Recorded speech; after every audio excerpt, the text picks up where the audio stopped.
എല്ലാവരും അകത്ത് കയറി. എന്നിട്ടും എന്തോ ആലോചിച്ചിരിക്കുകയാണ് ദച്ചു. ഡി ദച്ചു, നീ ഇങ്ങനെ ഇവിടെ തന്നെ നിൽക്കുകയാണോ? വാ. ദച്ചു ഗീതുവിൻ്റെ കൂടെ പോയി. അവിടെ ഇരിക്കുമ്പോഴും ദച്ചുവിന് ഒരു സമാധാനം ഉണ്ടായിരുന്നില്ല. എന്തോ അയാൾക്ക് എന്നെ കണ്ട ഭാവം പോലുമില്ല. അഭിനയിക്കുന്നതാവും, എന്തെങ്കിലും ഉദ്ദേശിച്ചിട്ടുണ്ടാകും. ഈശ്വര, ഒരു സമാധാനവുമില്ല. ഏത് സമയത്താണോ എന്തോ. അങ്ങനെ ഓരോന്ന് ഓർക്കുമ്പോഴാണ് മാനേജർ അങ്ങോട്ട് വന്ന് പറഞ്ഞത്, ഇന്ന് 2 മണിക്കൊരു മീറ്റിംഗ് വെച്ചിട്ടുണ്ട്, എല്ലാവരും കറക്റ്റ് ടൈം അവിടെ എത്തിയിരിക്കണം. എല്ലാവരും അത് ശരിവെച്ചു. അങ്ങനെ 2 മണിയായപ്പോൾ എല്ലാവരും അവിടെ എത്തി. എല്ലാവരും അഭിസംബോധന ചെയ്ത് ഓഫീസിൽ പാലിക്കേണ്ട എല്ലാ മര്യാദകളെക്കുറിച്ച് ഓർമ്മപ്പെടുത്തി ബിസിനസ് മുന്നോട്ട് കൊണ്ടുപോകുന്നതിനും എല്ലാ ചർച്ചകളും നടത്തിയവർ. ഹലോ ഗൈസ്, അപ്പോൾ നമ്മൾ പറഞ്ഞ പോലെ ഞങ്ങൾ എല്ലാവരോടും ഫ്രണ്ട്ലി ആയിട്ടായിരിക്കും. ബട്ട് വർക്കിൻ്റെ കാര്യത്തിൽ നോ കോംപ്രമൈസ്. അതെപ്പോഴും പെർഫെക്റ്റ് ആയിരിക്കണം. ഇനി പറഞ്ഞതുപോലെ താല്പര്യമില്ലാത്തവർ ആണെങ്കിൽ ഇന്ന് തന്നെ പിരിഞ്ഞു പോകാം. അതല്ല, കൂടെ നിൽക്കാനാണെങ്കിൽ ഇനി അങ്ങോട്ടൊരു നല്ല ഫാമിലി പോലെ നമുക്ക് മുന്നോട്ട് പോകാം.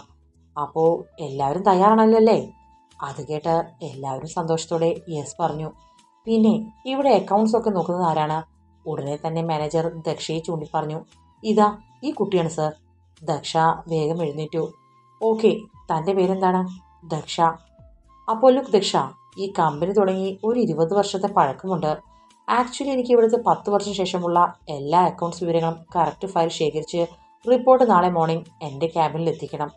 ഓക്കെ? Okay sir. അപ്പോൾ ഓക്കെ ഗൈസ്, ഇന്നു മുതൽ ഒരു പുതിയ തുടക്കം നമുക്ക് തുടങ്ങാം.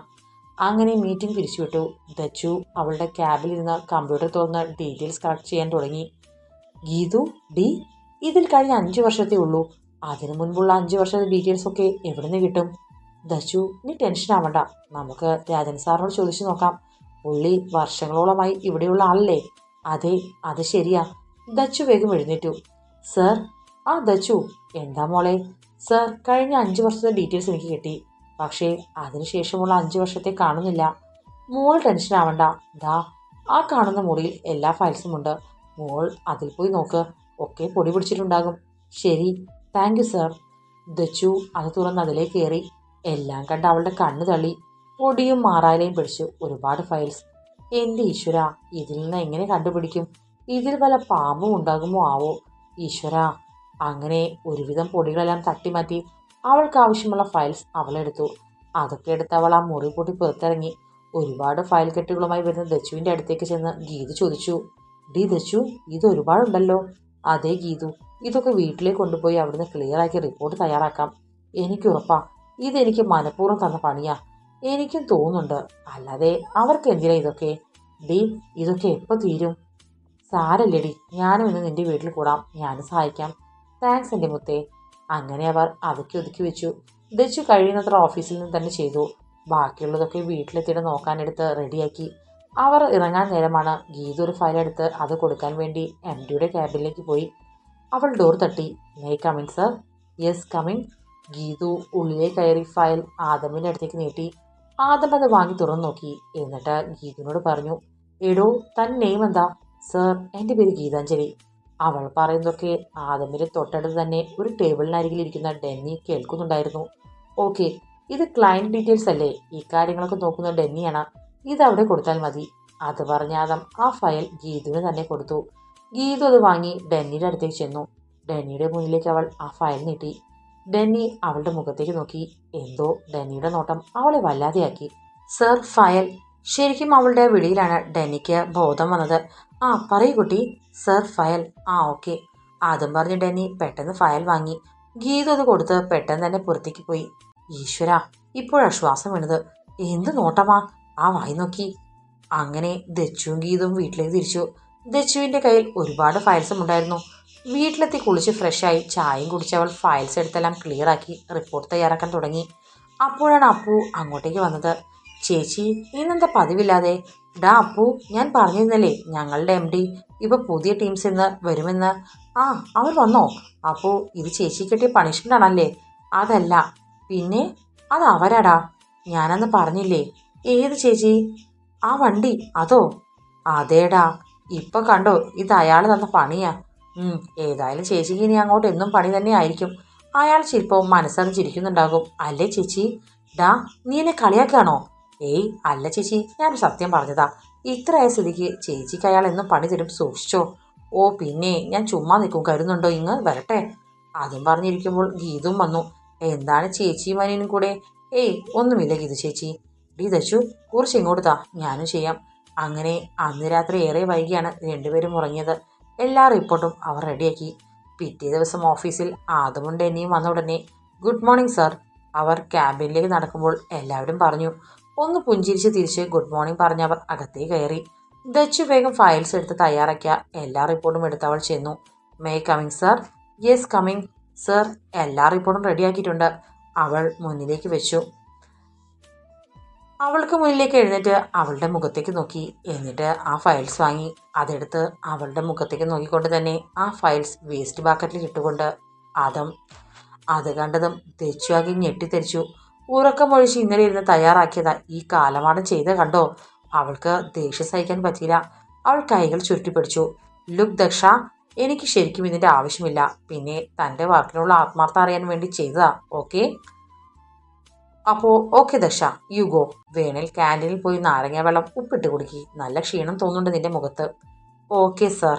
Okay you go now. Daksha അവിടുന്ന് പുറത്തിറങ്ങി അവളുടെ ക്യാബിൽ പോയിരുന്നു. അവളെ കണ്ട ഗീതുവിന് എന്തോ പന്തികേട് തോന്നി. ഗീതു അടുത്തു ചെന്നു. ഡി ദച്ചു.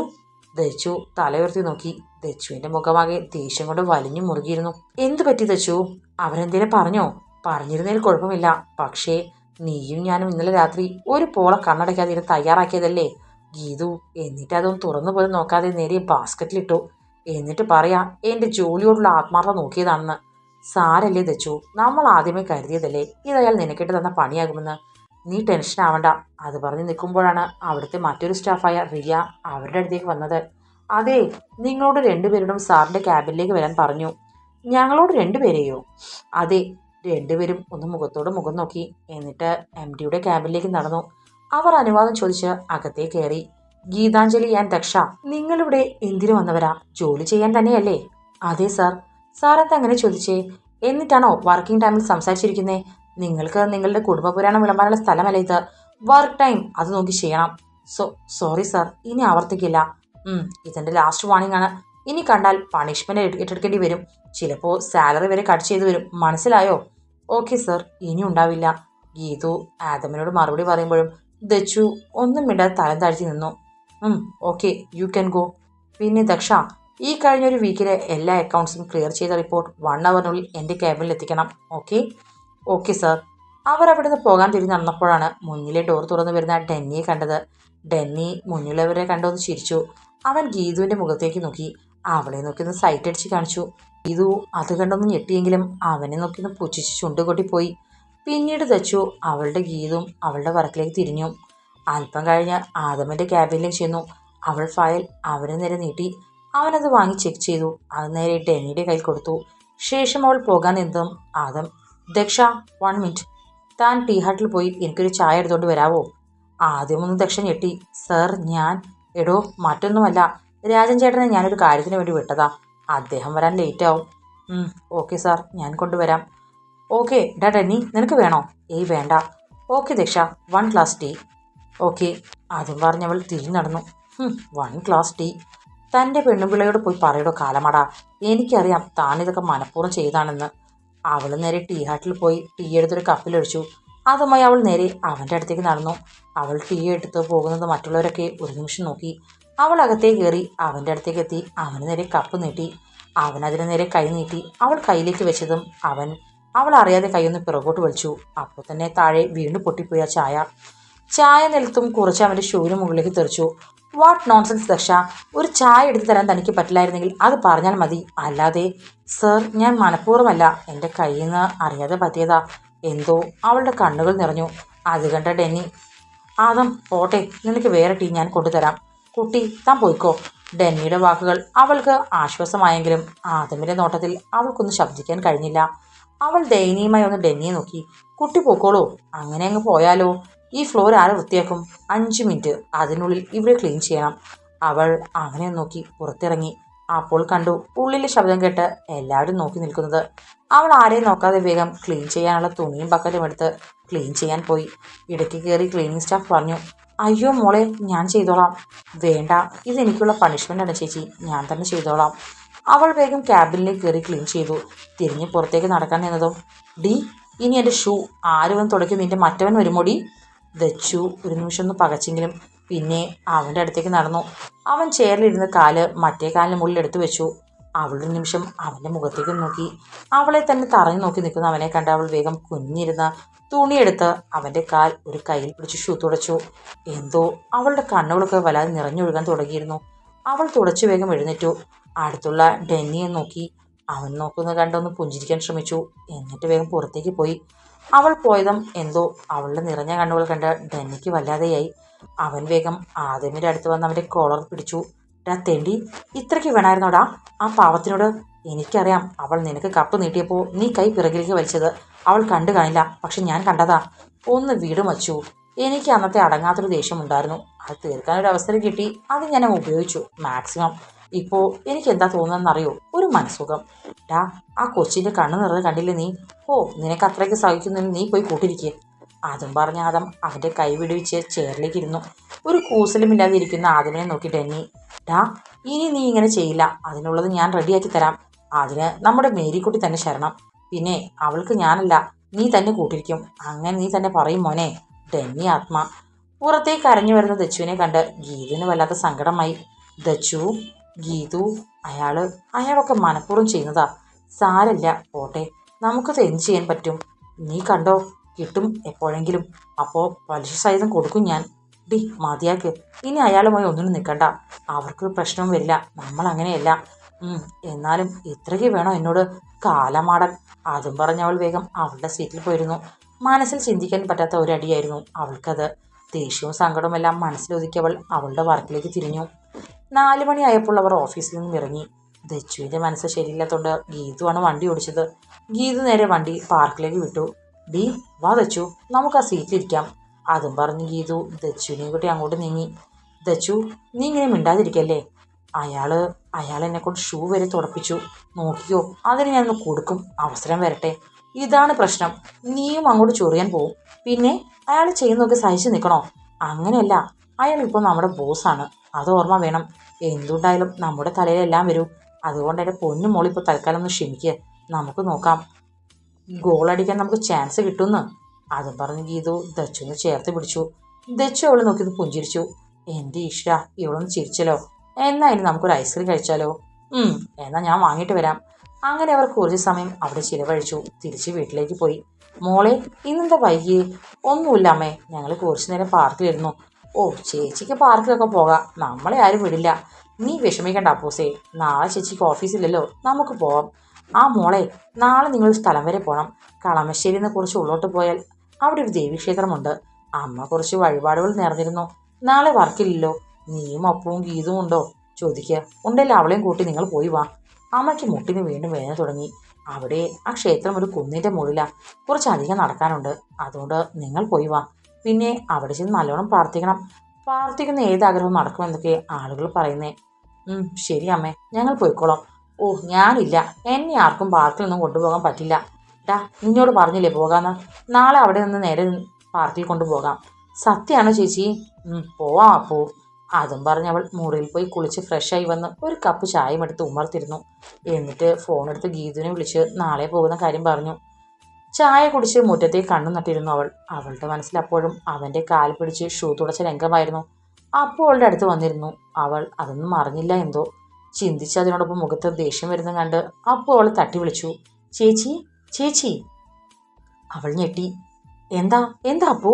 ചേച്ചി ഇത് ഏത് ലോകത്താ? എന്താ പറ്റിയേ? ഒന്നുമില്ല അപ്പോ, ഞാൻ ഓരോന്നോർത്ത്. അത് തന്നെ ചോദിച്ചേ. എന്തോർത്താ ഇരുന്നേ? മാത്രവുമല്ല, നല്ല ദേഷ്യം വരുന്ന എന്തോ ആണ് മനസ്സിലായി. പറ ചേച്ചി. അത് അവൾക്ക് അപ്പോൾ ഒരു അനിയൻ മാത്രമല്ല, ഗീതുവിനെ പോലെ ഒരുവിധം എല്ലാ കാര്യങ്ങളും അവൾ അവനോട് പറയാറുണ്ട്. അതുകൊണ്ട് തന്നെ അവളെല്ലാം അവനോട് പറഞ്ഞു. കേട്ട് കഴിഞ്ഞപ്പോൾ എന്തോ അപ്പോന് വല്ലാതെ സങ്കടം തോന്നി. ദുഷ്ടൻ എൻ്റെ കയ്യിൽ കിട്ടിയാൽ നീ കണ്ടോ, ഒരവസരം വരും. അതും പറഞ്ഞ് അവരവിടെ കുറച്ചു നേരം ഇരുന്നു. മേരിക്കൊച്ചേ, ഡാ നീ വന്നോ? ആദ്യം എവിടെ അമ്മച്ചി? അവൻ ഓഫീസിൽ നിന്ന് വന്ന് പിന്നെ സണ്ണിച്ചാനെ വിളിച്ചപ്പോൾ അങ്ങോട്ട് പോയി, ഇപ്പോൾ വരും. ഡാ ചെക്ക, നിനക്കിപ്പോൾ എന്നെയൊന്നും വേണ്ട അല്ലേടാ? അയ്യോ എൻ്റെ വല്യമ്മച്ചി, അങ്ങനെയൊന്നും പറയല്ലേ. എൻ്റെ ത്രേസ്യ കൊച്ചിനെ എനിക്ക് വേണ്ടാതെ ആവോ? അതും പറഞ്ഞവൻ അവരെ കെട്ടിപ്പിടിച്ചൊരു ചുംബനം നൽകി. ഡാ എന്തായി? ഇവളെന്നോടെല്ലാം പറഞ്ഞു. ഞങ്ങൾക്ക് അവരെ ഒന്ന് കാണിച്ചു തടാ. എൻ്റെ വല്യമ്മച്ചി, അതിനൊക്കെ സമയമാവട്ടെ. ഇപ്പോൾ കാണാൻ കാര്യങ്ങളൊക്കെ എന്താവും എന്ന് എനിക്കറിയില്ല. അതെന്താടാ? ഡെന്നി രണ്ടുപേരെയും നോക്കി ഉണ്ടായതൊക്കെ പറഞ്ഞു കൊടുത്തു. കേട്ട് കഴിഞ്ഞപ്പോൾ അവർക്കും വിഷമം തോന്നി. ആ കുരുത്തം കെട്ടവൻ ഇങ്ങോട്ട് വരട്ടെ, ഞാൻ കാണിച്ചു കൊടുക്കുന്നുണ്ട്. ഇനി ആ കുട്ടിയോട് അവൻ അങ്ങനെ ചെയ്യാൻ പാടില്ല. അതൊരു പെൺകൊച്ചല്ലേ. അവരങ്ങനെ സംസാരിച്ചിരിക്കുമ്പോഴാണ് ആദം അങ്ങോട്ടേക്ക് വന്നത്. ആ ഡെന്നി, നീ വന്നോ? എന്താണ് ഇവിടെ ഒരു ചർച്ച? അതും പറഞ്ഞവൻ വല്യമ്മച്ചിയുടെ താടിയിൽ പിടിച്ചു. എന്താ ത്രേസി കൊച്ചേ ഇങ്ങനെ നോക്കുന്നേ? വല്യമ്മച്ചി അവനെ പുച്ഛിച്ച് മുഖം തിരിച്ചു. മേരിയും, ഹാ ഇതെന്താ നിങ്ങൾ രണ്ടുപേരും മുഖം വിറപ്പിച്ച്? വല്യമ്മച്ചി, അവൻ വിളിച്ചു. ഡാ നീ എന്നെ ഒന്നും വിളിക്കണ്ട. ആ എൻ്റെ വല്യമ്മച്ചി അല്ലാതെ ഞാൻ പിന്നെ ആരെ വിളിക്കും? നീ ഇന്ന് ചെയ്തത് വലിയ തെറ്റായിപ്പോയി മോനെ. നിങ്ങളിതെന്താ പറയുന്നത്? ഞാൻ എന്തു ചെയ്തു? ഓ നിനക്കിപ്പോൾ ഒന്നും അറിയില്ല. നീ കാരണം ആ പെൺകൊച്ചിനെ എത്ര വിഷമിച്ച് കാണും. ഓ അപ്പോൾ അതാണ് കാര്യം. അതും പറഞ്ഞവൻ ഡെന്നിയെ നോക്കി പല്ലെറുമ്പി. ഡെന്നി അവനെ നോക്കി നിരിച്ചു കാണിച്ചു. അമ്മച്ചി അത് മേരി ഇടയിൽ കയറി. നീ ഒന്നും പറയണ്ട. അതെ, ആ കുട്ടി ഇന്ന് എത്ര കരഞ്ഞു കാണും. പിന്നെ ആ കൊച്ചു നിനക്കെതിരെ വല്ല പരാതിയും കൊടുത്താൽ അതിനെക്കൊണ്ട് നീ ഷൂ വരെ തുറപ്പിക്കാൻ അവൾ നിന്റെ ആരാ? സെർവൻ്റ് ആണോ? ദേ നിന്നോടൊരു കാര്യം പറഞ്ഞേക്കാം. ഇനി ആ കൊച്ചിനെ നീ വല്ലതും കാണിച്ചാ, ഇനി നീ അതിനെന്തെങ്കിലും ചെയ്തെന്ന് ഞാൻ അറിഞ്ഞാ, ഡാ ചേക്കാ ഇങ്ങോട്ട് നോക്ക്. ദേ ആ കൊച്ചിനെ മുന്നിൽ കൊണ്ടുപോയി നിന്റെ കരണം പോയിക്കുന്നത് ഞാനായിരിക്കും. ആദമൊന്ന് ഞെട്ടിക്കൊണ്ട്, വല്യമ്മച്ചി. ആടാ വല്യമ്മച്ചി തന്നെ പറയുന്നത്. നീ ആ കൊച്ചിനെ കണ്ടാൽ ഒരു സോറി പറഞ്ഞേക്ക്. വാട്ട്? സോറി പറയാനോ? അതും ഞാൻ? നോ. അവളോട് നിങ്ങൾ രണ്ടും ഇതെന്ത് ഭാവിച്ചാ? എന്നാ ഇനി എൻ്റെ മുന്നിലേക്ക് നീ വരണ്ട. ഓ വല്യമ്മച്ചി. ആദമിന് വല്യമ്മച്ചിക്ക് അത്ര ജീവനാണ്. ആദമിന് മാത്രമല്ല ഡെന്നിക്കും. വല്യമ്മച്ചിയുടെ വാക്കുകൾക്കപ്പുറത്തേക്ക് അവർക്കൊരു മറുവാക്കില്ല. എന്നാൽ ശരി, സോറി പറയാനൊന്നും എനിക്ക് പറ്റില്ല. പക്ഷേ ഇനി ഞാൻ ആ കൊച്ചിൻ്റെയോട് എൻ്റെ വ്യക്തിപരമായൊരു ദേഷ്യം കാണിക്കില്ല. അതുപോലെ ഉറപ്പാണല്ലോ? എൻ്റെ വല്യമ്മച്ചിയാണ് സത്യം. എനിക്കറിയാം എൻ്റെ മക്കൾ ഞാൻ പറയുന്നത് അനുസരിക്കുമെന്ന്. അവർ ഒരു ചിരിയോടെ ആദമിനെ നോക്കി. എന്നിട്ട് ആദമയും ഡെന്നിയും ഒരുപോലെ കൈകൊണ്ട് തലോടി ഒന്ന് പുഞ്ചിരിച്ചു. മേരിയും അത് നോക്കി ചിരിയോടെ നിന്നു. അമ്മച്ചി കഴിക്കാൻ എടുക്കാൻ പോയേക്കാം, ഞങ്ങൾ ഇപ്പോൾ വരാം. ഡാ മോനെ ഡെന്നിക്കുട്ട, മോനൊന്ന് വാ. ഞാനെന്തിനാ? ഞാൻ അമ്മച്ചിയുടെ കൂടെ അടുക്കളയിൽ പോവുക. അത് നമുക്ക് പോവാടാ. ഇപ്പം നീ എൻ്റെ കൂടെ വാ. അതും പറഞ്ഞ ആദം ഡെന്നിയെ പിടിച്ചു വലിച്ചുകൊണ്ട് സ്റ്റെയർ കയറി. അമ്മച്ചി, വല്യമ്മച്ചി എന്നും പറഞ്ഞവൻ ഉറക്കി വിളിച്ചു. മേരിയും ത്രേസിയും അത് നോക്കി ചിരിച്ചു. റൂമിലെത്തിയ ആദം ഡെന്നിയെ പിടിച്ചു കൊന്നില്ല എന്നേ ഉള്ളൂ. എൻ്റെ ആദം ഒന്ന് വിടടാ. അമ്മച്ചി ചോദിച്ചപ്പോൾ ഞാൻ ഇന്നത്തെ വിശേഷങ്ങൾ പറഞ്ഞപ്പോൾ അറിയാതെ പറഞ്ഞതാ. ഛേ, അവളെ കുറച്ചുകൂടെ വട്ടുപിടിപ്പിക്കണമെന്ന് കരുതിയതാ. നീയൊക്കെ കൊണ്ടുപോയി വെള്ളത്തിലാക്കിയല്ലോ. സോറി മച്ചു. അതെനിക്കറിയാലോ മോനെ. അതുകൊണ്ടല്ലേ ഞാൻ എല്ലാം ഇവിടെ വള്ളിപുള്ളി തെറ്റതെ എത്തിച്ചേ. ഡെന്നിയുടെ ആത്മ. അടുത്ത ദിവസം ദച്ചുവും ഗീതും അപ്പവും പോകാൻ റെഡിയായി. ദച്ചു നല്ല റെഡ് കളർ ധാവണിയാണ് വേഷം. ഗീത ഒരു ബ്ലൂ കളർ ധാവണിയും. ആ വേഷത്തിൽ അവർ രണ്ടുപേരും അതീവ സുന്ദരിയായിരുന്നു. അവർ അമ്മയോടും അച്ഛനോടും ഒക്കെ യാത്ര പറഞ്ഞിറങ്ങി. മേരി, അവരെവിടെ? എന്താ അപ്പച്ച? ആ മക്കളെ, ജോർജ് പറഞ്ഞ സ്ഥലം കഴിഞ്ഞ ആഴ്ച നോക്കിയിരുന്നു. പുതിയൊരു പ്രൊജക്റ്റിന് വേണ്ടി. ഞാനത് ഒന്നുകൂടെ കണ്ട് ഉറപ്പ് വരുത്തണം. നമ്മുടെ പ്രൊജക്റ്റിന് പറഞ്ഞ സ്ഥലമാണോ എന്ന്. ഇന്ന് നിങ്ങൾക്ക് ഒഴിവല്ലേ? നിങ്ങൾ അവിടെ വരെ ഒന്ന് പോയിട്ട് വാ. ഞങ്ങൾ പോകണം അപ്പച്ച. വേണം, നിങ്ങളൂടെ ഒന്ന് നോക്കണം. ഞാൻ നേരിട്ട് കണ്ടില്ല, ഫോണിലൂടെ കണ്ടിട്ടുള്ളൂ. ശരി, ഞങ്ങൾ പോവാം അപ്പച്ച. എന്നാൽ ചായ കുടിച്ചിട്ട് ഇറങ്ങിക്കോളൂ. ലൊക്കേഷൻ ഞാൻ ഫോണിൽ അയച്ചു തരാം. അതും പറഞ്ഞ് സണ്ണി അവിടുന്ന് പോയി. വാ നമുക്ക് ചായ കുടിച്ചിറങ്ങാം. അങ്ങനെ അവരും റെഡിയായി ഇറങ്ങി. ആദ്യം വണ്ടി ഓടിച്ചു. ഡെന്നി ലൊക്കേഷൻ നോക്കി. ഡാ ഇതേതോ ക്ഷേത്രത്തിനടുത്തായിട്ടാണല്ലോ. ഇവിടെ നടക്കുമെന്ന് തോന്നില്ല. ഈ സ്ഥലത്തേക്ക് വണ്ടി എത്തില്ല. നിർത്തിയിട്ട് കുറച്ച് നടക്കണം. അപ്പച്ചൻ കണ്ടില്ല എന്നല്ലേ പറഞ്ഞേ. അപ്പോൾ ഇതറിയില്ലായിരിക്കും. ഏതായാലും വന്നു, നമുക്ക് ജസ്റ്റ് ഒന്ന് കണ്ടിട്ട് പോകാം. അതും പറഞ്ഞവർ വണ്ടി ഒരു സൈഡിൽ ഒതുക്കി നടന്നു നീങ്ങി.